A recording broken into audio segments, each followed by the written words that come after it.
Hello police.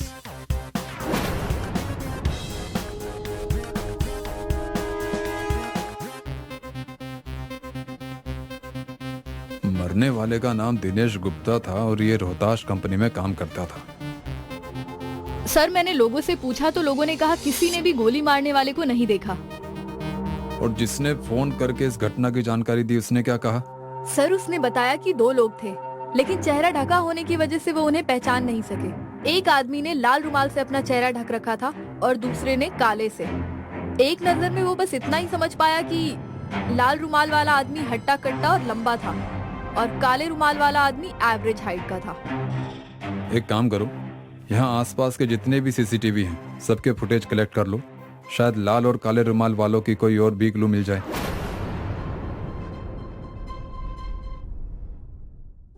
Rajesh ji, आपको तो पता ही होगा कि दिनेश का कत्ल हो गया है।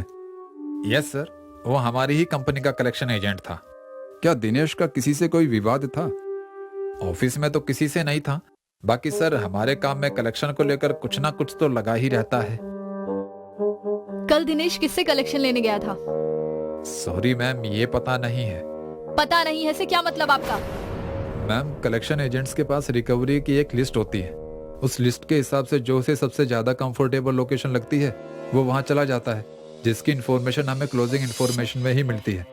अनफॉर्चुनेटली दिनेश की क्लोजिंग इन्फॉर्मेशन आने से पहले ही उसके साथ मिस हैपनिंग हो गई, इसलिए हमें नहीं पता कि वो कहाँ कहाँ गया था कल। लिस्ट कहाँ है?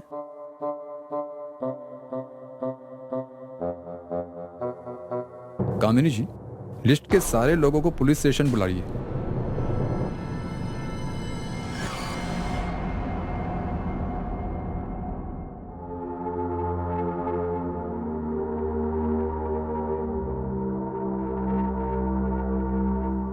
आप सब जा सकते हैं। सर ये तो शॉकिंग है। दिनेश ने मरने से पहले सक्सेना, गुप्ता और शर्मा से 3 लाख का कलेक्शन किया था। इसका मतलब यू आर राइट कामिनी जी, ये कत्ल पैसों के लिए ही हुआ है। लेकिन सर लुटेरों को कैसे पता चला कि दिनेश के पास इतने पैसे हैं? यही सवाल है कामिनी जी। एनीवे, वो सीसीटीवी फुटेज का क्या हुआ? आपकी टेबल पर है।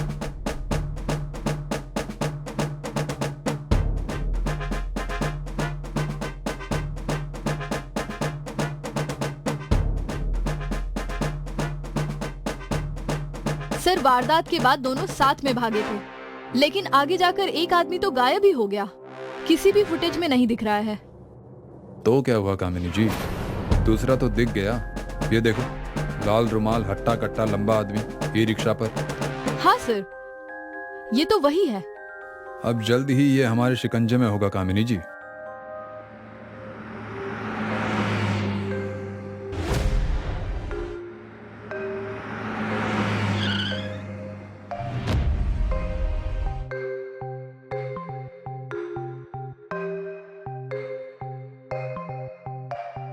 हाँ हाँ साहब, मैं जानता हूँ, ये लखन भैया हैं। पक्का ये वही है? हाँ हाँ साहब, ये जिस कंपनी में काम करते हैं वहां तक मैं इन्हें रोज छोड़ता हूँ। कंपनी कहाँ है?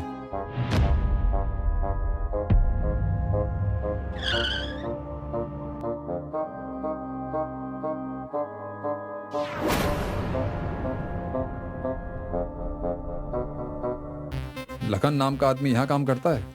थोड़ा हट्टा कट्टा है। हाँ सर, यही काम करता है, पर एक हफ्ते से लखन और उसका दोस्त जीतू दोनों अपने गांव खंडवा गए हैं। उनका कोई फोन नंबर, कोई फोटो है? फोन नंबर तो नहीं है सर, दरअसल वो दोनों फोन यूज ही नहीं करते, लेकिन फोटो है मेरे पास। कामिनी जी दोनों बहुत होशियार हैं। कोई उन्हें ट्रेस ना कर पाए इसलिए फोन यूज नहीं करते, लेकिन उनको पता नहीं है राठौर से बचना मुश्किल ही नहीं, नामुमकिन है।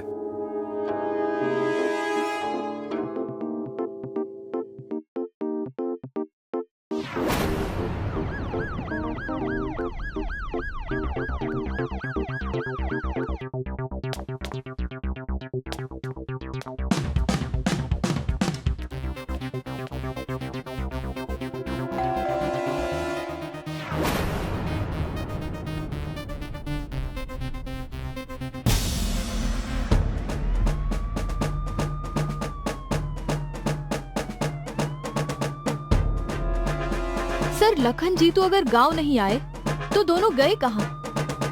बरसात के मौसम में तन्हाई के आलम। माफ करना साहब। सलाम साहब, मैं रघु साहब। सब मैंने पी नहीं है। वो तो मेरे दोस्त लखन और जीतू बड़े शहर से आए तो थोड़ी पी ली, कसम से साहब। लखन और जीतू? हाँ साहब, लखन और जीतू मेरे यार, जाने जिगर, दुखों के साथी, मेरे हम प्याले, मेरे हम प्याले। अरे वाह, ऐसा है तो हमें भी मिलवा दो उनसे, 2 घूंट हम भी मार लें आपके प्याले ख्यालों के साथ। साहब बेबड़ों का तो एक ही ठिकाना, 24 घंटों में जब मौका मिले लगा दो ठेके का निशाना।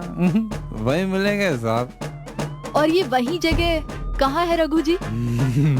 कितना मीठा बोलती हैं आप। सुनिए, ये लखन और जीतू जब भी शहर से कमाकर लौटते हैं तो अपने गांव के घर में घुसने से पहले 15-20 दिन अंग्रेजी शराब के ठेके पर ही दिखते हैं। जब ठेके पर नहीं होते तो जाने कहाँ मौज करते हैं, किसी को कुछ नहीं पता। तो ये ठेका कहाँ मिलेगा? इसी रोड पर सीधा 3 किलोमीटर आगे जाइए साहब, मिल जाएगा। Okay, thank you Raghu ji.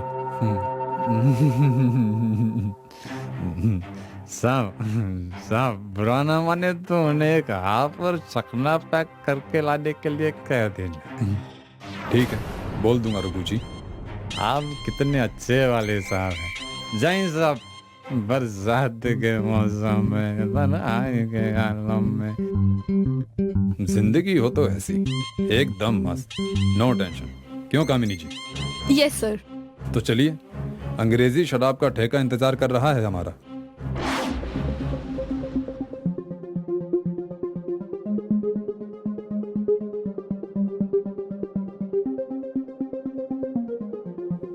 Sir दोपहर से शाम हो गई है, 10 से 15 कप चाय पी चुके हैं। इन दोनों के चक्कर में हमारा शुगर ना बढ़ जाए कहीं। अगर आप चाय से उकता रही हैं तो ठेका सामने है, 2 घूंट मार लीजिए। अरे सर कमाल करते हैं आप भी। सरकारी नौकरी है, ड्यूटी पर हूँ। ठीक है, तो ड्यूटी के बाद ले लीजिए। आपकी जानकारी के लिए बता दूं सर, मैं शराब नहीं पीती। पीती नहीं हो तो जीती कैसे हो? ये चाय पीकर। सर वो दोनों आ गए।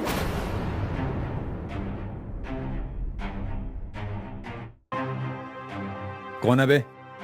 बे नहीं बाप, इंस्पेक्टर राठौड़।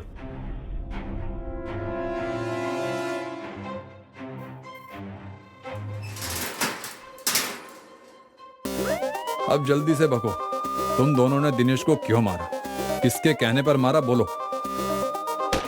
हमने उसे किसी के कहने पर नहीं मारा साहब। उसकी किस्मत खराब थी जो उस दिन वो हमारे हाथ लग गया। हम तो उससे बस उसका बैग छीनना चाहते थे, पर बहुत दम था उसमें। वो हम पर भारी पड़ने लगा तो गोली चल गई। तुमने चंद पैसों के लिए बिना किसी हिचक के एक मासूम की जिंदगी छीन ली। अब तुम्हारे इस अपराध की सजा तुम्हारी जिंदगी छीनेगी तुम दोनों से। फांसी होगी तुम दोनों को, फांसी।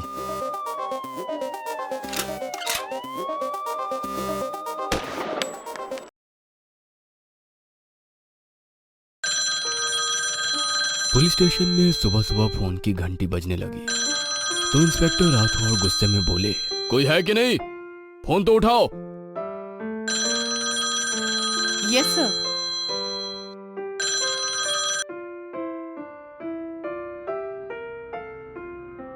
सर पुलिस हेडक्वार्टर से फोन है। It's an emergency. हमारे इलाके में एक बड़ा हादसा हुआ है। बिजनेस टाइकून ऋषि मल्होत्रा के घर पर आग लग गई, जिसमें उनकी माँ, दादाजी और मैनेजर की मौत हो गई है। चलो तुरंत एक्सीडेंट स्पॉट पर चलो। इंस्पेक्टर राठौर और कामिनी दोनों एक्सीडेंट स्पॉट पर पहुंचे तो वहां पर पहले से ही काफी भीड़ जमा थी। कई सारे रिपोर्टर खड़े थे। सर आपको क्या लगता है, यह हादसा है या कोई साजिश? हमें अभी इन्वेस्टिगेशन तो करने दीजिए, फिर बताते हैं यह हादसा है या साजिश। इंस्पेक्टर राठौर घर के अंदर पहुंचे तो वहां पर सबसे पहले बड़े से हॉल में जले हुए 2 कंकाल थे, जो आग के कारण केवल हड्डियों का ढांचा बनकर रह गए थे। दूसरे कमरे में 2 और हड्डियों के ढांचे और आसपास ढेर सारी राख रखी हुई थी। इन कंकाल को देखकर यह समझ में नहीं आ रहा है कि कौन सा किसका है। घर के बाहर और भीतर लगे हुए सीसीटीवी कैमरे की फुटेज चेक करो, शायद कोई क्लू मिल जाए। इंस्पेक्टर राठौर कामिनी से बात कर ही रहे थे कि तभी बाहर कुत्तों के तेज भौंकने की आवाज आने लगी। इस घर में कुत्ते भी हैं। कहा जाता है कोई बाहर का व्यक्ति घर में आए तो जानवरों को खबर लग जाती है। यदि ये साजिश थी तो कोई सचेत क्यों नहीं हुआ, या ये केवल एक हादसा था जो मानवीय भूल या किसी और कारण से हुआ हो। तभी वहां हवलदार आ जाता है। सर, पूरा सीसीटीवी फुटेज चेक कर लिया, कुछ भी हासिल नहीं हुआ। ना कोई घर से बाहर निकला और ना कोई घर के भीतर आया। मुझे तो लगता है शॉर्ट सर्किट के कारण हादसा हुआ होगा। बरखुरदार, इतनी जल्दी किसी नतीजे पर मत पहुंचो। सारी लाशों को, अमीन कंकालों को पोस्टमार्टम के लिए भेजो। बोलते हुए इंस्पेक्टर राठौर को जमीन पर कुछ चिपचिपा पदार्थ नजर आया। उन्होंने उसे अपने हाथों में लेकर सूंघा तो मुस्कुराते हुए बोले, बरखुरदार मैंने कहा था ना किसी नतीजे पर मत पहुंचो। यह हादसा नहीं बल्कि सोची समझी साजिश है। सर, आपको कैसे पता? ये देखिए, यहाँ पर शराब फैली हुई है और शराब पेट्रोल की तरह तुरंत आग पकड़ती है। किसी ने तो सभी को मारने के लिए यह कदम उठाया है। सर, आप तो कमाल हो, कैसे कर लेते हो आप ये सब? अपना तो ऐसे ही है कामिनी जी। इंस्पेक्टर राठौर केस फाइल को बड़े ही गौर से देख रहे थे। तभी कामिनी वहां आई और बोली, क्या हुआ सर? परेशान नजर आ रहे हो, सब ठीक? सब ठीक नहीं है कामिनी, ये केस बहुत उलझा हुआ है। सर, आपके लिए कोई भी चीज मुश्किल नहीं है। ये लीजिए चाय और अपने दिमाग के घोड़े दौड़ाइए। तब से दिमाग के घोड़े दौड़ा ही रहा हूँ, मगर घोड़े कहीं भी जाकर रुकने को तैयार नहीं है। तो क्या अभी तक आपको इस केस में कोई सस्पेक्ट नजर नहीं आ रहा है? सस्पेक्ट? 4 लोगों की मौत हुई है और आपस में सभी एक दूसरे से कहीं ना कहीं कनेक्ट है, मगर चारों के खून में कोई भी सबूत हाथ नहीं लगा है। तो ये लीजिए पोस्टमार्टम रिपोर्ट, और शायद इसके बाद आपको पता चल जाए कातिल कौन है। राठौर पोस्टमार्टम रिपोर्ट को अपने हाथ में लेकर देखने लगता है, मगर वहां पर कोई क्लू नहीं था। तभी फॉरेंसिक एक्सपर्ट का एक नोट देखकर चौंक जाता है। रिपोर्ट में लिखा था कि ऋषि मल्होत्रा के मैनेजर को हड्डियों की टीबी थी, जिसके कारण वो केवल कुछ दिन का ही मेहमान था। कामिनी, ऋषि मल्होत्रा की बैंक डिटेल और ऑफिस की सारी फाइल्स मंगवाकर डीप स्टडी करो। हो सकता है उसकी मौत से किसी को फायदा हो। राठौर के कहने पर कामिनी वहां से चली जाती है। तभी ऋषि मल्होत्रा के पड़ोसी वहां पर आते हैं और बोले, सर, ऋषि मल्होत्रा के केस की इन्वेस्टिगेशन आप ही कर रहे हैं? कोई शक? नहीं सर, आपको कुछ बताना था। तो बताइए। सर, आप मुझे गलत मत समझिएगा, मगर मैं पुलिस के लफड़े में नहीं फंसना चाहता था, इसलिए अभी तक खामोश था। मगर मेरा जमीर मुझे धिक्कार रहा था, इसलिए मुझे यहाँ आना पड़ा। हादसे वाली रात ऋषि मल्होत्रा के घर से बहुत लड़ाई झगड़े की आवाज़ आ रही थी। ऋषि सर बालकनी में आकर किसी से फ़ोन पर गुस्से में बात कर रहे थे। उन्होंने कहा, चाहे कुछ भी हो जाए, पूरी जायदाद मैं गरीबों को दान दे दूंगा, मगर तुम्हें मेरी जायदाद में से 1 रुपया भी नहीं मिलेगा। तुमने मुझे धोखा दिया है। ऋषि सर के गुस्सा होने के थोड़ी देर बाद ही उनके घर से चीख पुकार की आवाज़ आने लगी और उनके घर में आग लग चुकी थी। सर, मुझे लगता है कहीं उनकी जायदाद के लिए तो उनकी हत्या नहीं की गई। आपके हिसाब से मल्होत्रा सर किसी से फोन पर बात कर रहे थे, मगर उनकी कॉल रिकॉर्ड के हिसाब से तो रात के 9 बजे के बाद उन्होंने किसी को फोन नहीं लगाया। मैं सच कह रहा हूँ सर, मैंने उन्हें बात करते हुए सुना था, और पूरी बात मुझे इसलिए पता है क्योंकि उन्होंने बालकनी में आकर तेज आवाज में बात की थी। जी धन्यवाद, आपने पुलिस की मदद करने के बारे में सोचा। मैं वहां पर मौजूद दूसरे लोगों की कॉल रिकॉर्ड को चेक करता हूँ। पड़ोसी के जाने के बाद इंस्पेक्टर कामिनी जी को बुलाकर मरे हुए सारे लोगों की कॉल डिटेल चेक करने को बोलते हैं। सर, वो हमने सभी की कॉल डिटेल चेक की थी। किसी के भी मोबाइल पर कोई शाम 6 बजे के बाद कॉल नहीं था, और ना ही कोई ऐसी बातचीत या अननोन नंबर से कॉल हो जिस पर शक हो। मगर एक बात अजीब है, उस समय वहां पर 5 मोबाइल ट्रेस हो रहे थे। एक मोबाइल का कोई भी सिम या इंस्ट्रूमेंट नहीं मिला, और उस हादसे के बाद से वो फोन बंद है। ऐसे कैसे हो सकता है? अभी पड़ोसी ने आकर कहा कि मिस्टर मल्होत्रा किसी से फोन पर बात कर रहे थे। कामिनी जी, कुछ तो मिसिंग है जो हमारी नजरों से दूर है। मल्होत्रा के मरने का सबसे ज्यादा फायदा किसे होता? मल्होत्रा सर की खुद की कोई औलाद नहीं थी। कुछ समय पहले बीवी भी कैंसर से मर चुकी है। उनके बाद पूरी जायदाद का कोई भी वारिस नहीं है। पर एक बात बहुत अजीब है कि सर के बैंक अकाउंट से हर महीने 1 लाख रुपए किसी अकाउंट में ट्रांसफर होते हैं, जो किसका है वो ऑफिस में किसी को भी नहीं पता। उस अकाउंट की पूरी डिटेल निकालो जी सर, मैंने पता किया। वो अकाउंट मिस्टर मल्होत्रा के मैनेजर का है। उनके अकाउंट की छानबीन की तो ये रकम ऐसे के ऐसे ही उनकी बहन के अकाउंट में ट्रांसफर हो जाती है। मैनेजर के अकाउंट में तो सैलरी ट्रांसफर की जाती है, फिर 1 लाख का क्या माजरा है? और ये मैनेजर रकम अपनी बहन के अकाउंट में क्यों ट्रांसफर कर देता है? ये मैनेजर के घर पर कौन कौन है पता करो, हमें कातिल का सुराग उन्हीं के घर से मिलेगा। शायद मुझे समझ में आ गया है कातिल कौन है। जो कोई भी मिले उसे लेकर यहाँ आ जाओ। जी सर। इंस्पेक्टर राठौर के कहने पर कामिनी जी हवलदार के साथ जाकर मिस्टर मल्होत्रा के मैनेजर की बहन और बेटे को गिरफ्तार कर पुलिस स्टेशन ले आई। आइए मिस शीना, मल्होत्रा से आपका क्या रिश्ता था? मल्होत्रा से मेरा रिश्ता? मल्होत्रा से मेरा कोई रिश्ता नहीं था। वो तो मेरे भाई के बॉस थे बस। बस, इससे ज्यादा कुछ नहीं? नहीं, और कुछ नहीं। फिर आपके अकाउंट में 1 लाख क्यों ट्रांसफर होते थे? कौन से 1 लाख रुपए? वो तो मेरे भैया देते थे मुझे खर्चे के लिए। कामिनी जी, उन्हें जरा पुलिस के डंडे का जोर बताइए ताकि ये सब सच बोले। कामिनी जी जैसे ही उन लोगों को डराने के लिए डंडा उठाती है, डर के मारे शीना सब सच सच बोलने लगती है। मिस्टर मल्होत्रा की कोई संतान नहीं थी, इसीलिए वो हमेशा परेशान रहते थे। एक बार वो मेरे भाई से इस बारे में बात कर रहे थे, तभी मेरी माँ की नानी में कपट आ गया और उन्होंने उनके खाने में नींद की दवाई मिला दी। श्री मल्होत्रा तो होश में ही नहीं थे। हम लोगों ने मिलकर उनके कपड़े उतारे और उन्हें मेरे कमरे में सुला दिया। सुबह जब उनकी नींद खुली तो मेरी माँ ने बहुत हंगामा किया और मिस्टर मल्होत्रा शर्म के कारण पानी पानी हो गए। उन्होंने मेरी माँ से हमेशा मेरी देखभाल करने का प्रॉमिस किया। उस वक्त मेरी भाभी प्रेग्नेंट थी। उन्होंने बेटे को जन्म दिया, जिससे मेरी माँ ने उनका बेटा कहकर उसकी परवरिश के लिए पैसे मांगने लगी। मिसेस मल्होत्रा की मौत के बाद मेरा भाई चाहता था कि मैं उसके बेटे को लेकर मिस्टर मल्होत्रा के घर में रहने लग जाऊं ताकि उनकी पूरी प्रॉपर्टी हमें मिल जाए, मगर मैं इस बात पर राजी नहीं थी। इसलिए धोखे से उन्होंने मिस्टर मल्होत्रा से सारी प्रॉपर्टी अपने बेटे के नाम पर करवा दी और उस रात वो ऑफिस से ही उनके साथ उनके घर चले गए थे। डॉक्टर के हिसाब से भाई की बीमारी बहुत बढ़ चुकी थी और वो केवल 1 महीना ही जिंदा रह सकते थे। इसीलिए उन्होंने सोचा मेरा मरना तय है तो क्यों ना अपने साथ सबको लेकर मर जाऊं। उन्होंने ही उस अग्निकांड को अंजाम दिया और बाकी की कहानी आपको पता है। वाह मिस सिन्हा, आपने प्लान तो सब कुछ बहुत अच्छे से किया था, मगर कहते हैं ना, सच्चाई सबके सामने आकर रहती है। सर, कैसे कर लेते हैं आप ये सब? आप कमाल हो। अपना तो ऐसे ही है।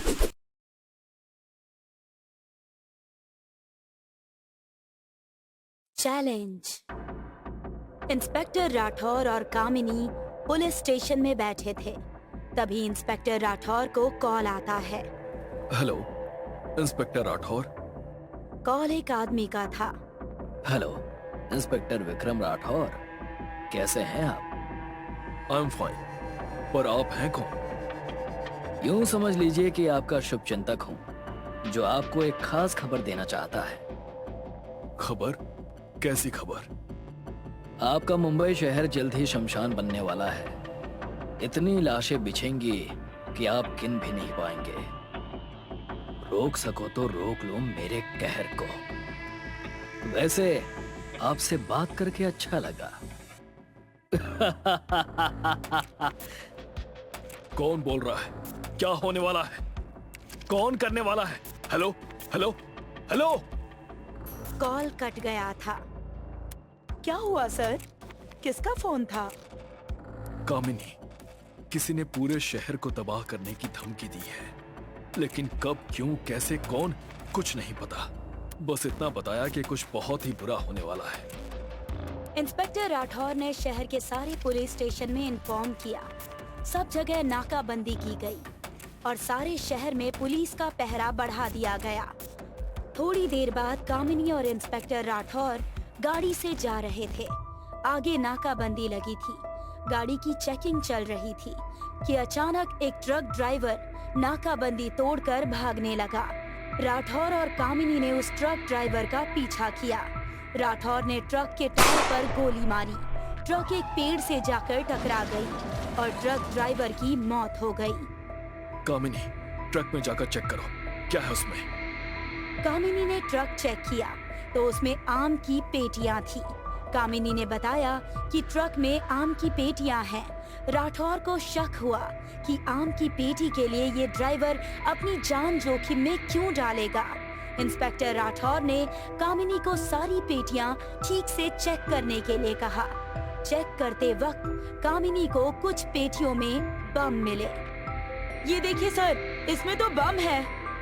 तभी मरे हुए आदमी के मोबाइल पर एक कॉल आया। इंस्पेक्टर राठौर ने कामिनी को कॉल नंबर ट्रेस करने के लिए कहा। बाद में उस नंबर पर राठौर ने कॉल किया। सामने कॉल पर, काम हुआ कि नहीं? बोलो, चुप क्यों हो? कुछ बोलो। कौन बात कर रहा है? इंस्पेक्टर राठौर ने इन्वेस्टिगेशन टीम को बुलाया और ट्रक में जो बॉम्ब था उसे ले जाने के लिए कहा। थोड़ी देर बाद इंस्पेक्टर राठौर के मोबाइल पर एक रैंडम नंबर से कॉल आया। हेलो। क्या बात है इंस्पेक्टर राठौर, मुझे नहीं पता था कि तुम इतनी जल्दी मेरा चैलेंज एक्सेप्ट कर लोगे। मेरा पहला प्लान तो तुमने फ्लॉप कर दिया, लेकिन लास्ट में वही होगा जो मैं चाहता हूँ। क्या हुआ सर? किसका कॉल था? उस आदमी का जो पूरे शहर को तबाह करना चाहता है।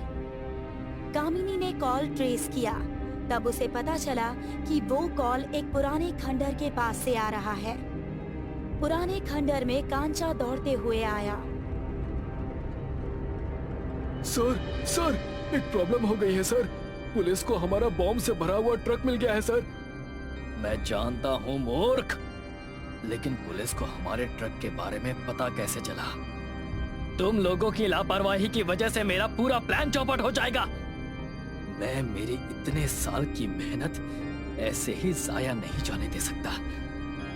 कामिनी, इंस्पेक्टर राठौर और लालू पटेल उस लोकेशन की ओर गए जहां से कॉल आया था। वो पूरे खंडर में घूमे, लेकिन उनके हाथ कोई सुराग नहीं लगा। तभी कामिनी को ऊपर एक गाड़ी दिखाई दी। सब लोग उस गाड़ी के पास बड़े ही सावधानी से पहुंचे। इंस्पेक्टर राठौर ने गाड़ी का दरवाजा खोला तो अंदर कोई नहीं था। सबको हैरानी हुई कि एक गाड़ी खंडर में कैसे। लालू पटेल ने गाड़ी की तलाशी शुरू की। आगे गाड़ी में उसे कुछ 15 एक ही फिल्म के टिकट मिले, वो भी अलग अलग दिन के। लालू पटेल ने टिकट अपने पास रख लिया। तभी कामिनी को एक आवाज सुनाई दी। कामिनी ने आवाज की तरफ देखा तो गाड़ी में एक बॉम्ब लगाया गया था। सर, इस गाड़ी में बॉम्ब है, जल्दी यहाँ से बाहर निकलो। कामिनी, इंस्पेक्टर राठौर और लालू पटेल जल्दी से उस खंडर से बाहर निकले और थोड़ी ही देर में वो गाड़ी बॉम्ब से उड़ गई। सर, ये सब कैसे हुआ और किसने किया होगा? उसी ने जिसने हमें धमकी दी है शहर को तबाह करने की। सर, ये क्रिमिनल तो बहुत खतरनाक लगता है। खतरनाक और शातिर भी। इंस्पेक्टर राठौर, कामिनी और लालू पटेल पुलिस स्टेशन में सोच रहे थे कि आखिरकार एक इंसान एक ही फिल्म के 15 टिकट क्यों खरीदेगा, वो भी एक ही थिएटर के, वो भी उस फिल्म की जो कि फ्लॉप है। इंस्पेक्टर राठौर ने मूवी की टिकट फिर से चेक की। वो टिकट एक ही मॉल की थी। तब इंस्पेक्टर राठौर को समझ आया कि ये जो कोई भी है वो मल्टीमैक्स मॉल में जो थिएटर है वहाँ बॉम्ब ब्लास्ट करने वाला है, और इसीलिए वो रोज जाता है ताकि वो चेक कर सके कि मॉल में कहाँ बॉम्ब फिक्स किया जा सकता है। लेकिन अभी भी ये बात साफ नहीं थी कि ये बॉम्ब ब्लास्ट कब होने वाला है और कौन करने वाला है। इंस्पेक्टर राठौर ने पुलिस की सिक्योरिटी बढ़ा दी और उस मॉल में भी कुछ हवलदारों को वेश बदलकर आने जाने वाले लोगों पर नजर रखने के लिए कहा। इंस्पेक्टर राठौर ने उस मॉल की सभी सीसीटीवी फुटेज भी चेक की, लेकिन उन्हें ऐसा कोई आदमी नहीं मिला जो रोज मॉल में आता हो। तभी राठौर के मोबाइल पर फिर से एक रैंडम नंबर से कॉल आता है। क्या बात है राठौर, तुम तो सच में चीते की चाल वाली सोच रखते हो। इम्प्रेसिव, हाँ? चलो, खेल अब और भी ज्यादा इंटरेस्टिंग हो गया है। तुम्हारे पास 3 दिन हैं। पकड़ सको तो पकड़ लो मुझे। सर, हमने सीसीटीवी फुटेज भी चेक की। लेकिन किसी पर शक नहीं हो रहा है। हमका तो लागत है वो आदमी अलग अलग लोगों को भेजता होगा फिल्म देखने के लिए, वरना एक ही आदमी बार बार एक ही फिल्म देख देख कर बोर हो जाएगा ना। पटेल, ये मजाक का वक्त नहीं है। यहाँ पूरा शहर दांव पर लगा है। बात भले ही पटेल ने गलत की हो, लेकिन उसमें भी पॉइंट है। अलग अलग लोगों को नहीं भेजा जा सकता, लेकिन अलग अलग भेष बनाकर तो आया जा सकता है ना। राठौर ने मॉल में वेश बदलकर कुछ पुलिस वाले को एंट्री और एग्जिट के गेट पर खड़ा किया, ताकि वो अंदर आने वाले हर आदमी की तलाशी ले सके। लेकिन वो आदमी इतना चालाक था कि पुलिस की नजर से बचकर मॉल में घुस गया। राठौर सीसीटीवी फुटेज पर नजर रखे हुए था और फिर इंस्पेक्टर राठौर को वो दिखा, जिसे देखने के बाद वो सीधे मॉल के ग्राउंड फ्लोर पर भाग कर गया और उसने एक आदमी को पकड़ा। उस आदमी ने नकली दाढ़ी और मूछें लगाई हुई थी। इंस्पेक्टर राठौर ने उसकी दाढ़ी मूछें निकाली, तभी वहाँ कामिनी और लालू पटेल भी आ गए। सर, ये कौन है? ये वही है जिसने हमें इतने दिनों से परेशान करके रखा था। जब इसका क्रिमिनल फाइल्स में मैंने रिकॉर्ड देखा तो पाया कि ये करण है, करण मल्होत्रा। इंस्पेक्टर राठौर ने बताया कि करण पहले एक ग्रेट साइंटिस्ट था, लेकिन उसने पैसों के लिए गलत लोगों के साथ हाथ मिला लिया था। करण ने इंस्पेक्टर राठौर का हाथ झटका और वहाँ से भागने की कोशिश की, लेकिन वेश बदल कर आए हुए पुलिस वालों ने उसे पकड़ लिया। इंस्पेक्टर राठौर ने उसे एक थप्पड़ मारा। अब सीधे सीधे बताओ बॉम्ब कहाँ लगाया है तुमने, नहीं तो हमें 3rd डिग्री देना भी आता है।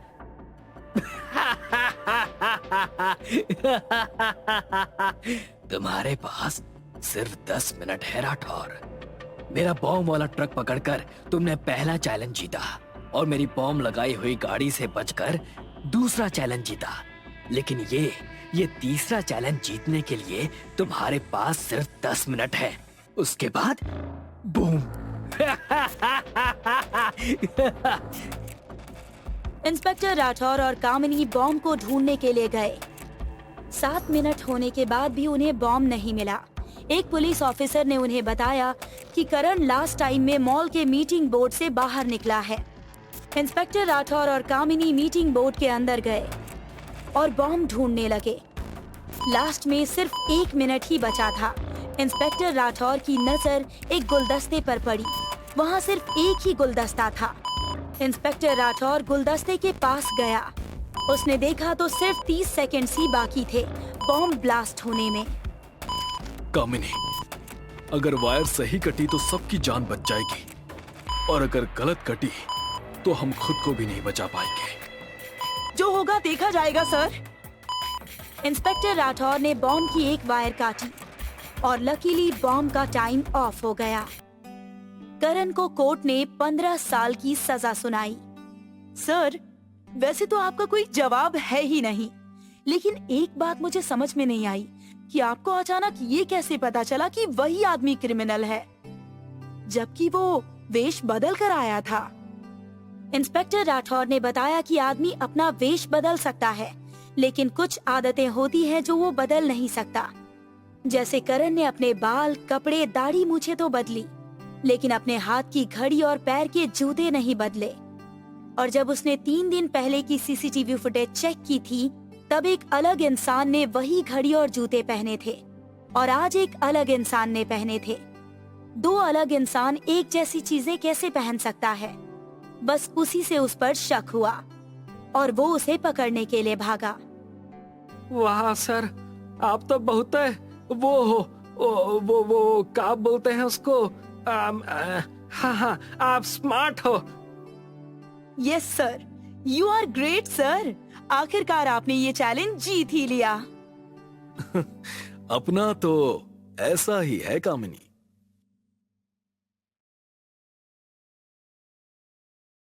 रात के तकरीबन 1 बजे दीपिका के घर पर। छोड़ दो मुझे छोड़ दो, जाने दो मुझे। मैं तुम्हारे सारे पैसे लौटा दूंगी। प्लीज मुझे जाने दो, प्लीज जाने दो मुझे। ये सब नजारा एक बेडरूम में छुपे सनी और मुन्नी चुपके से देख रहे थे। सनी और मुन्नी दोनों सगे भाई बहन थे। एक कार एक्सीडेंट में दोनों के मम्मी पापा गुजर गए थे। तब से दीपिका ही दोनों का ख्याल रखती थी। बेडरूम में छुपे सन्नी और मुन्नी छुपकर बाहर का नजारा देख रहे थे। दोनों ही बहुत डर गए थे। सनी ने दरवाजा बंद किया और मुन्नी के हाथ में एक टेडी बियर दिया और उसे पीछे के दरवाजे से बाहर जाने को कहा। मुन्नी, तुम यहाँ से बाहर जाओ और किसी को हमारी मदद के लिए बुलाओ। नहीं भैया, मैं आपके बगैर कहीं नहीं जाऊंगी। मुझे अकेले डर लगता है। देखो मुन्नी, तुम्हें बाहर जाना ही होगा, नहीं तो हम सब यहाँ फंस जाएंगे। हमें मासी की मदद करनी होगी और ये टेडी बियर अपने पास रखो, इसे किसी को देना मत। तभी बाहर से दरवाजा खटखटाने की आवाज आई। बाहर खड़े आदमी ने सन्नी और मुन्नी के कमरे का दरवाजा तोड़ दिया। सन्नी ने उस आदमी को रोक कर रखा। मुन्नी तब तक वहां से भाग गई। थोड़ी देर बाद घर से गोली चलने की आवाज आई। अगली सुबह एक औरत अपने घर से एक बैग लेकर अपनी गाड़ी की ओर जा रही थी। उसने अपनी गाड़ी की डिक्की खोली तो उसमें मुन्नी सो रही थी। औरत के डिक्की खोलने के बाद मुन्नी जागी और रोने लगी। सनी भैया, सनी भैया। बेटा, आप कौन हो और आपके माँ पापा कहाँ हैं? सनी भैया, सनी भैया। अच्छा, आपके सनी भैया कहाँ हैं? Hello, inspector Rathore. यस, बोलिए। सर, मैं कामिनी नगर से बात कर रही हूँ, वृंदावन नंबर 13। सर, यहाँ कुछ गड़बड़ है, आप प्लीज जल्दी से यहाँ पर आ जाइए। गड़बड़? कैसी गड़बड़? सर, मैं आपको फोन पर कुछ नहीं बता सकती, आप प्लीज यहाँ आ जाइए। ओके, आप वहीं पर रहिए, हम अभी आते हैं। इंस्पेक्टर राठौर, कामिनी और हवलदार लालू पटेल वहां गए। उस औरत ने सारी बात उनको बताई। इंस्पेक्टर राठौर और कामिनी ने पूरे घर की तलाशी ली, लेकिन उन्हें कोई सुराग नहीं मिला। लालू पटेल मुन्नी के साथ बात करने की कोशिश कर रहा था। देखो बेटा, अगर तुम हमें सारी बातें स्टेप बाय स्टेप बताओगी ना, तो हम तुम्हें बड़ी वाली चॉकलेट देंगे। लेकिन मुन्नी कुछ नहीं बोली। राठौर को वहां एक डायरी मिली जिसमें एक एड्रेस लिखा था। ये किसका एड्रेस होगा सर? ये तो इस एड्रेस पर जाकर ही पता चलेगा। इंस्पेक्टर और कामिनी मुन्नी को लेकर उस एड्रेस पर पहुंचे। इंस्पेक्टर राठौर ने डोरबेल बजाई। दरवाजा खुला। मुन्नी ने जैसे ही उस आदमी को देखा, वो दौड़ती हुई उसके पास गई। Uncle, uncle, uncle. सब लोग अंदर गए। आप कौन हैं? और मुन्नी आपके पास कैसे? इसकी मासी कहाँ है? और सनी नहीं आया क्या मुन्नी के साथ? आपको सब पता चल जाएगा, लेकिन पहले ये बताइए कि आप कौन हैं और मुन्नी को कैसे जानते हैं? मेरा नाम रंजन है। मुन्नी की मासी और मैं फैमिली फ्रेंड हैं। मुन्नी और सनी के माता पिता की मौत के बाद इनकी मासी के साथ साथ हम भी इनका ख्याल रखते हैं। इंस्पेक्टर राठौर ने सारी बात रंजन को बताई। ये सब सुनकर रंजन चौंक गया और जल्द से जल्द दीपिका और सनी को ढूंढने की रिक्वेस्ट करने लगा। मुन्नी के हाथ में टेडी बियर देख रंजन ने उसे लेना चाहा, लेकिन मुन्नी ने मना कर दिया।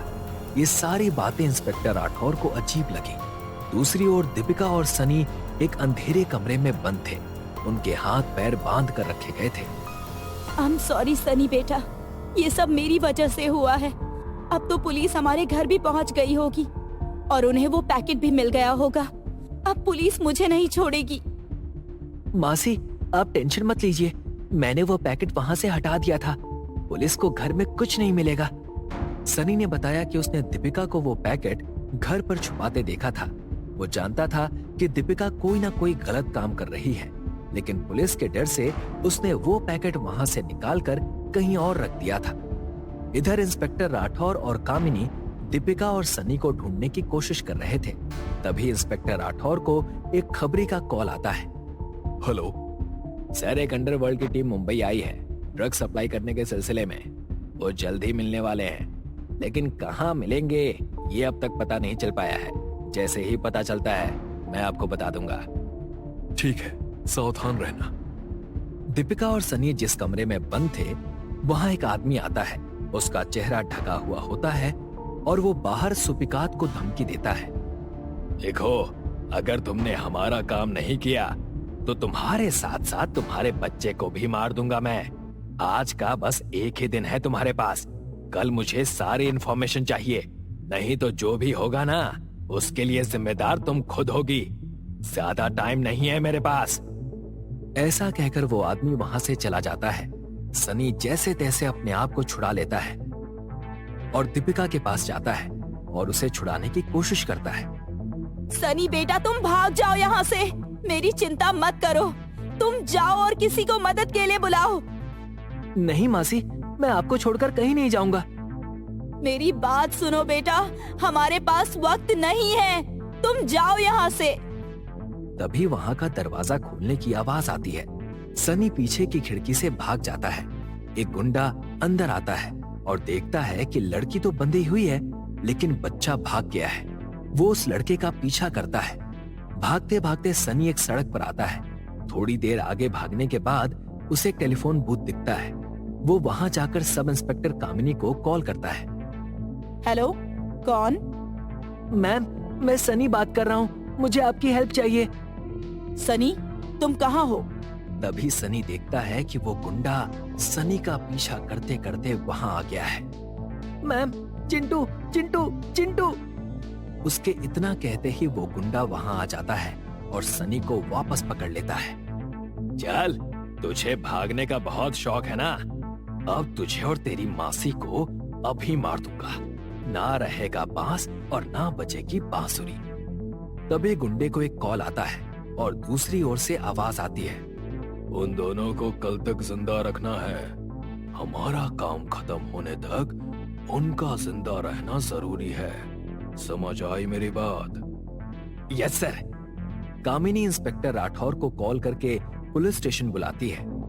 कहो कामिनी, क्या बात है? कामिनी ने सारी बात इंस्पेक्टर राठौर को बताई। ये चिंटू का क्या मतलब है? सनी हमें किस बात की ओर इशारा कर रहा है? तभी इंस्पेक्टर राठौर को याद आया कि जब वो मुन्नी को उसके अंकल के यहाँ लेकर गए। लाओ मुन्नी बेटा, चिंटू को मुझे दे दो। नहीं, चिंटू मेरे साथ ही रहेगा। कामिनी, चिंटू मुन्नी के टेडी बियर का नाम है। जरूर उसमें कुछ ऐसा है जो सनी हम तक पहुंचाना चाहता है। कामिनी और इंस्पेक्टर राठौर जल्दी से रंजन के यहाँ गए।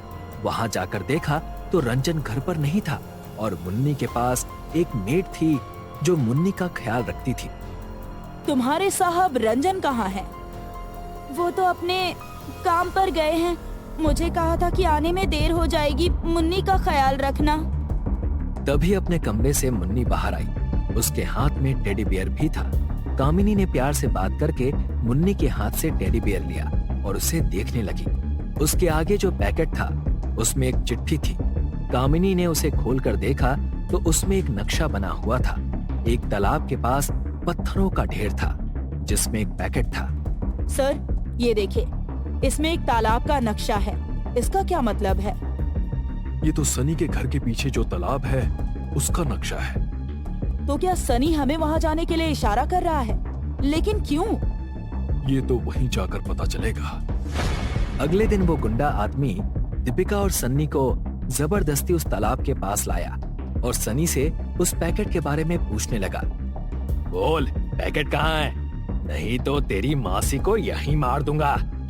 सनी घबराते हुए पत्थरों के ढेर के पास गया और ड्रग्स का पैकेट बाहर निकाल कर लाया। सनी ने जैसे ही वो पैकेट उस गुंडे के हाथ में दिया, वहां एक गाड़ी आई और उसमें से रंजन बाहर निकला। ड्रग्स का पैकेट मिला? हाँ सर, ये रहा। ये सब तुम क्या कह रहे हो रंजन? मुझे तो विश्वास ही नहीं हो रहा है। रंजन ने पैकेट को लिया और दीपिका और सनी को मारने का ऑर्डर दिया। तभी वहां इंस्पेक्टर राठौर, कामिनी और लालू पटेल आ गए। कामिनी ने गुंडे आदमी को पकड़ा और उसे पकड़कर जमीन पर गिरा दिया। इंस्पेक्टर राठौर ने रंजन को पैकेट के साथ रंगे हाथों पकड़ा। दीपिका ने बताया कि उसे पैसों की जरूरत थी, इसीलिए वो ये काम करने को तैयार हो गई थी और इसी बात का फायदा रंजन ने उठाया।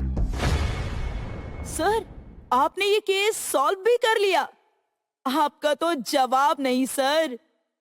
अपना तो ऐसा ही है कामिनी।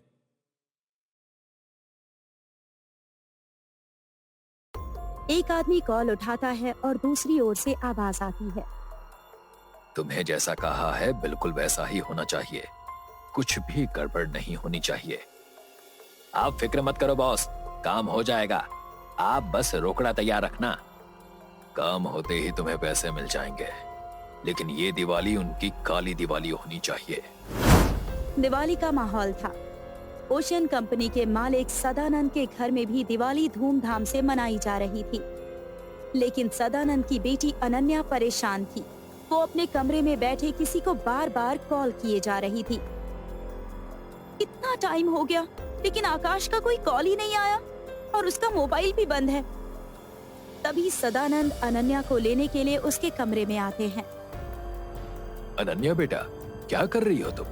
हम सब कब से तुम्हें बुला रहे हैं। नीचे चलो, सब तुम्हारी राह देख रहे हैं। मैं बस अभी आती हूँ पापा, आप चलिए ना आगे। नहीं नहीं, तुम अभी मेरे साथ चलो। सदानंद अनन्या को सबके साथ नीचे ले गए। क्या यार, कब से वेट कर रही हूँ तेरा। देख, रंगोली मुझे अकेली बनानी पड़ी और सारे दिए भी मैंने ही जलाए तेरी राह देखते देखते। चल अभी एंजॉय करते हैं। सभी लोग पटाखे जलाने के लिए गार्डन में गए। पटाखे जलाते जलाते सभी लोग बेहोश होने लगे और जब सबको होश आया तो वहाँ अनन्या नहीं थी। सभी को टेंशन होने लगी कि अनन्या कहाँ गई। सदानंद ने फौरन पुलिस को कॉल किया। हेलो पुलिस स्टेशन, मैं शिवांश बंगले से बात कर रहा हूँ। ओशन कंपनी का मालिक सदानंद। सर मेरी बेटी गायब हुई है सर, आप प्लीज जल्दी हमारे घर पर आ जाइए। आप घबराइए मत, हम अभी वहां पहुंचते हैं।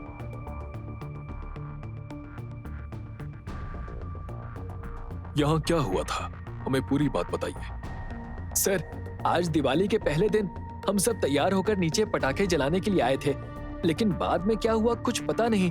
सभी गार्डन में बेहोश हो गए और जब हम सबको होश आया तो हमने देखा कि अनन्या यहाँ पर नहीं थी। हमने फौरन फिर आपको कॉल किया। आप फिक्र मत कीजिए, हम जल्द ही अनन्या को ढूंढ लेंगे। एक बात बताइए, ये सारे पटाखे लाया कौन था? जी, हमारे घर का नौकर रामू हर साल यही पटाखे लाता है। रामू ने बताया कि वो हर साल एक ही शॉप से पटाखे लाता है और इस साल भी वहीं से लाया था, लेकिन रास्ते में आते वक्त किसी का धक्का लग गया था और उसने पटाखे उठाने में उसकी मदद भी की थी। कामिनी समझ गई कि जो आदमी रामू से टकराया था उसने ही पटाखे बदले हैं। कामिनी ने रामू से उस आदमी का स्केच बनवाया। कामिनी और लालू पटेल उस आदमी की तलाश करने लगे। अगले दिन इंस्पेक्टर राठौड़ को कॉल आता है कि कंपनी के पास वाले झील में एक डेड बॉडी मिली है। इंस्पेक्टर राठौड़, कामिनी और लालू पटेल वहां पहुंचे। झील में एक आदमी की लाश थी। उन्होंने जब लाश को बाहर निकाला, उसकी तस्वीर जब सदानंद को दिखाई तो उसने कहा कि ये उनके कंपनी का वर्कर है, आकाश। ये सुनकर सभी दंग रह गए। इंस्पेक्टर राठौड़, कामिनी और लालू पटेल सदानंद के कंपनी में गए। वहाँ वो सभी से पूछताछ कर रहे थे और कंपनी में कोई सुराग ढूंढने की कोशिश करने लगे। लालू पटेल के हाथ एक चिट्ठी लगी। उसमें लिखा था कि तुम्हारे पापा हमारे शादी के लिए कभी नहीं मानेंगे, इसीलिए मुझे लगता है कि हमें भागकर शादी करनी चाहिए। तुम्हारा आकाश। इसका क्या मतलब है सर? इसका मतलब अनन्या आकाश से प्यार करती थी, लेकिन सदानंद इसके लिए राजी नहीं थे। तभी तो पूरे केस में उसने आकाश का नाम नहीं लिया। लगता है सर, सारा माजरा अब सदानंद ही खोल सकते हैं। तीनों सदानंद के घर गए। वहाँ नंदू, सदानंद और ऋचा भी थे। सर, अनन्या का कुछ पता चला? कहाँ है वो? सदानंद जी, आकाश के बारे में आप क्या जानते हैं? सर, मैंने आपको बताया ना कि वो मेरी कंपनी में काम करता था, एक मामूली वर्कर था। और आपकी बेटी का प्रेमी भी। क्यों, सही कहा ना? अनन्या आकाश से प्यार करती थी, लेकिन आपको ये बात बिल्कुल पसंद नहीं थी। कामिनी ने देखा कि ऋचा थोड़ी सहम गई है। ऋचा, क्या तुम कुछ जानती हो? जानती हो तो हमें बताओ, घबराने की कोई जरूरत नहीं है। ऋचा ने बताया कि एक दिन जब वो अनन्या से मिलने उसके रूम में जा रही थी तो उसने देखा कि सदानंद अंकल वहाँ पर थे और उन दोनों का झगड़ा हो रहा था आकाश को लेकर। मैं आकाश से प्यार करती हूँ पापा। तुम उसके साथ कैसे रह सकती हो अनन्या? जितने में उसका पूरा घर है उतने में तो सिर्फ तुम्हारा बेडरूम है। मैं एडजस्ट कर लूंगी पापा। Adjust my foot. मैं तुम्हें आखिरी बार समझा रहा हूँ, या तो आकाश को भूल जाओ, नहीं तो मैं उसे। अब आपका क्या कहना है सदानंद जी? कहीं ऐसा तो नहीं कि आपने ही आकाश का खून किया और इस केस से ध्यान भटकाने के लिए अनन्या का किडनैप करवाया? हाँ, मैंने गुस्से में कह दिया था कि मैं उसे मार डालूंगा, लेकिन इसका मतलब ये नहीं कि मैं उसे सच में मार दूंगा। मैं आकाश को पसंद नहीं करता था, लेकिन ये भी बात सच है कि वो एक मेहनती और ईमानदार लड़का था, और शायद इसी वजह से मैं कुछ हद तक उसे पसंद करने लगा था, और हो सकता था कि शादी के लिए भी मान जाता। सदानंद से बात करने के बाद कामिनी और राठौड़ वहाँ से चले गए। अगले दिन लालू पटेल और कामिनी सदानंद के ऑफिस में गए कंपनी की सीसीटीवी फुटेज चेक करने के लिए। फुटेज लेकर कामिनी पुलिस स्टेशन पहुंची और फुटेज इंस्पेक्टर राठौड़ को दिखाई। फुटेज में उन्होंने देखा कि वही आदमी है जिसके स्केच को रामू ने बनवाया था। फुटेज में वो किससे बात करता हुआ नजर आ रहा था, ये ठीक से नहीं दिख पा रहा था क्योंकि दूसरा आदमी पीठ की तरफ किए खड़ा था। लेकिन फुटेज को अच्छी तरह से देखने के बाद उन्हें एक बात समझ आई। कामिनी, ये देखो, इस आदमी के हाथ में एक घड़ी है। ऐसी ही घड़ी मैंने नंदू के हाथ में देखी थी। कामिनी और राठौड़ फौरन सदानंद के घर गए। वहां जाकर उन्होंने देखा कि नंदू बंगले से बाहर जा रहा है। राठौड़ और कामिनी ने उसका पीछा किया। नंदू एक चौक के पास आकर रुका और चौल में चला गया। वहां एक घर में घुस गया। कामिनी और राठौड़ ने उसका पीछा किया। मैंने तुमसे कहा था ना कि ये शहर छोड़ के चले जाओ। साहब, आपने अभी तक पूरा पैसा नहीं दिया, तो मैं कैसे चला जाऊं? ये लो पैसे और अभी के अभी यहाँ से दूर चले जाओ। तभी वहाँ राठौड़ और कामिनी पहुँच गए। वो आदमी और नंदू वहाँ से भागने की कोशिश करने लगे, लेकिन राठौड़ और कामिनी ने उन्हें पकड़ लिया। बताओ, तुमने ही अनन्या को किडनैप करवाया है ना? और आकाश को भी तुमने ही मारा होगा। नहीं सर, मैंने किसी का खून नहीं किया। मैं तो बस अपने बड़े भाई सदानंद को सबक सिखाना चाहता था। नंदू ने बताया कि कंपनी का सारा कारोबार वो देखता था, लेकिन उसके काम का कोई मतलब नहीं था। सब कुछ बड़े भैया के ही नाम था। वो बताता है कि सारा प्रॉफिट भैया का, जबकि मेहनत वो करता था। इसीलिए उसने सदानंद को सबक सिखाने की ठान ली और उस आदमी को पैसे देकर पटाखों की अदला बदली करवा दी, ताकि दिवाली में आए मेहमानों को चक्कर आए और सारा इल्जाम सदानंद पर आ जाए। लेकिन अनन्या की किडनैपिंग की वजह से सारा खेल बिगड़ गया। सर, मैं अपने भाई से नफरत जरूर करता हूँ, लेकिन अनन्या मेरी बेटी जैसी है। प्लीज उसे बचा लीजिए। तभी इंस्पेक्टर राठौड़ को कॉल आया कि जेबी नगर रोड पर कुछ लड़कियों को बेचने के लिए शहर से बाहर ले जा रहे हैं। कामिनी और राठौड़ जल्दी से जल्दी वहां पहुंचे और लड़कियों को बचा लिया। उसमें अनन्या भी थी। अनन्या जैसे ही कामिनी के पास जाने लगी, एक नकाब पहने पूरे काले कपड़ों वाले आदमी ने उसे पकड़ लिया और उसके सिर पर बंदूक तान दी और अजीब आवाज में बोलने लगा, मैं इसे मार डालूंगा। कामिनी ने चालाकी से उस आदमी के बंदूक के ऊपर गोली चलाई और उसे पकड़ लिया, और जब उसका नकाब उतारा तो वो रिचा थी। ये देखकर अनन्या दंग रह गई। रिचा, ये सब तुमने किया? मुझे यकीन नहीं हो रहा है। तुम तो मेरी बेस्ट फ्रेंड हो ना? हाँ, ये सब मैंने ही किया है। रिचा ने बताया कि उसके पापा सदानंद की कंपनी में काम करते थे। एक हादसे के दौरान कंपनी में उनकी मौत हो गई, लेकिन सदानंद ने उनके इलाज का खर्चा तक नहीं दिया और ना ही कोई हर्जाना दिया। सदानंद की वजह से रिचा के परिवार को बहुत बुरी हालत में अपने दिन निकालने पड़े, और इसी बात का गुस्सा निकालने के लिए उसने अनन्या को किडनैप किया। लेकिन आकाश को उसकी सच्चाई पता चल गई थी, इसीलिए उसने आकाश को मार डाला। और नंदू के प्लानिंग के बारे में भी वो जानती थी, इसीलिए उसने मौके का फायदा उठाकर अनन्या को किडनैप किया, क्योंकि वो सदानंद को बर्बाद करना चाहती थी। खेल तो बहुत अच्छा खेला था तुमने रिचा, लेकिन एक बात भूल गई कि कानून की नजर से कोई बच नहीं सकता। वाह सर, क्या बात है, जवाब नहीं आपका सर। अपना तो ऐसा ही है कामिनी।